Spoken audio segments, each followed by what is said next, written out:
আপিলে খালাস পেলেন ৭১-এর মানবতাবিরোধী অপরাধে মৃত্যুদণ্ড পাওয়া বাগেরহাটের খান আকরাম। ২১-এ পদক পেলেন ৯ বিশিষ্ট ব্যক্তি ও ব্যান্ড ওয়ারফেজ। ৫ মার্চের মধ্যে হজযাত্রীদের ভিসা প্রক্রিয়া সম্পন্ন করার অনুরোধ। বাংলাদেশ ব্যাংকের ঘটনা বর্তমান সরকার সমর্থিত মব কালচারের আনুষ্ঠানিক সূচনা, মন্তব্য জামায়াত আমিরের। গুছিয়ে রাজনীতিতে ফেরার প্রস্তুতি আওয়ামী লীগের, চায় রাজনৈতিক স্পেস। ভিজিএফ চালের কার্ড বণ্টনকে কেন্দ্র করে মাগুরায় বিএনপির দুই পক্ষের সংঘর্ষ।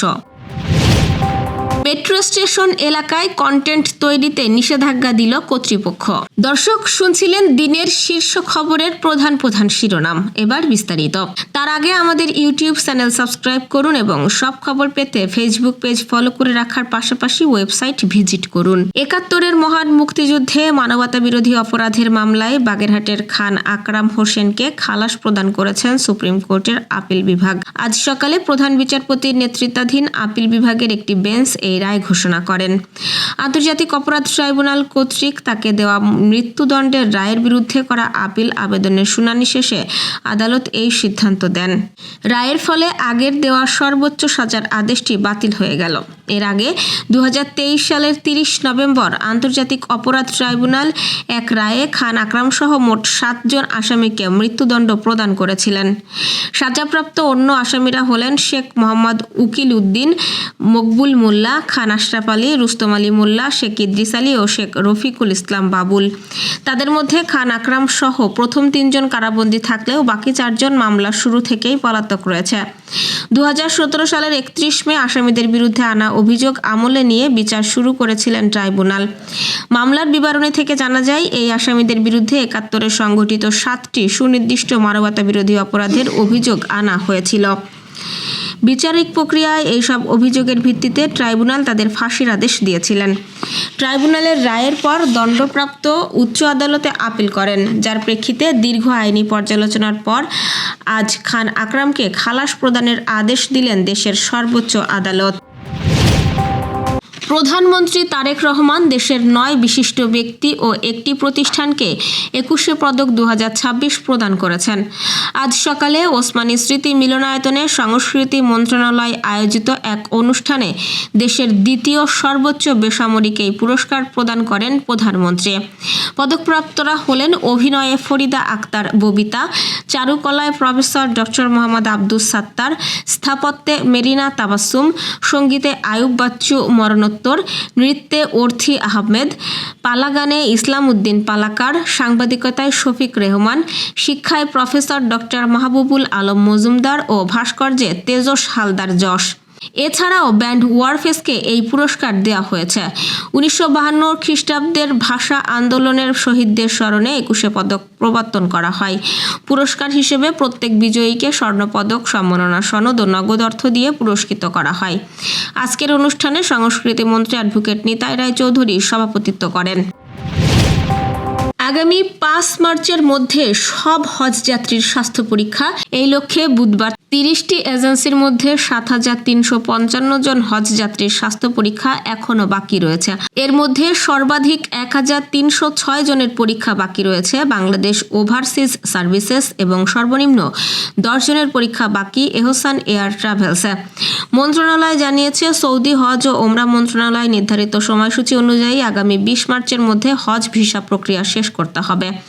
ভিসার আগে স্বাস্থ্য পরীক্ষা, ফিটনেস সনদ ও টিকা গ্রহণ বাধ্যতামূলক। এছাড়া গ্রুপ প্রসেসিং সহ ভিসা পেতে ৫ থেকে ১০ দিন সময় লাগতে পারে এবং কারিগরি জটিলতায় আরও সময় প্রয়োজন হতে পারে। ২০ মার্চের কাছাকাছি সময়ে ঈদ উল ফিতরের ছুটিতে বাংলাদেশ ও সৌদি আরবে অফিস বন্ধ থাকায় নির্ধারিত সময়ের আগে এই সব প্রক্রিয়া শেষ করার তাগিদ দেওয়া হয়েছে।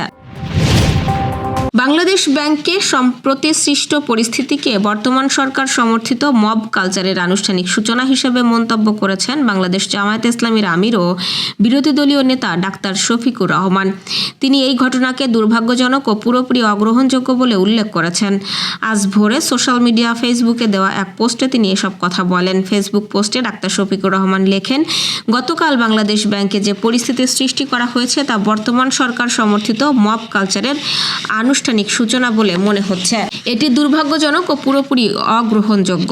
বাংলাদেশ ব্যাংকের গভর্নর ও তার উপদেষ্টাদের মতো সম্মানিত ব্যক্তিদের এভাবে অপমান করার অধিকার কারো নেই। সরকারকে উদ্দেশ্য করে তিনি আরও বলেন, একটি গণতান্ত্রিক ও বৈষম্যহীন বাংলাদেশ গড়তে হলে এইসব অপতৎপরতা অবিলম্বে বন্ধ করতে হবে। একই সঙ্গে দলীয় আনুগত্য নয়, বরং যোগ্যতার ভিত্তিতে দেশপ্রেমিক ও উপযুক্ত ব্যক্তিদের গুরুত্বপূর্ণ সরকারি পদে নিয়োগ নিশ্চিত করতে হবে।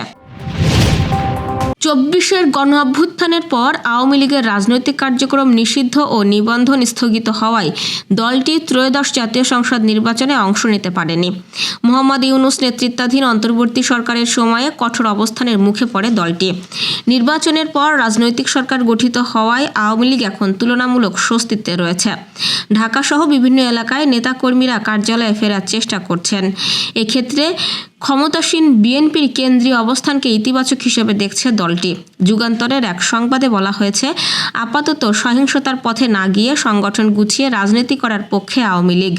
কিছুটা রাজনৈতিক স্পেস পেলে কেন্দ্র থেকে তৃণমূল পর্যন্ত পুনর্গঠনের পরিকল্পনা রয়েছে।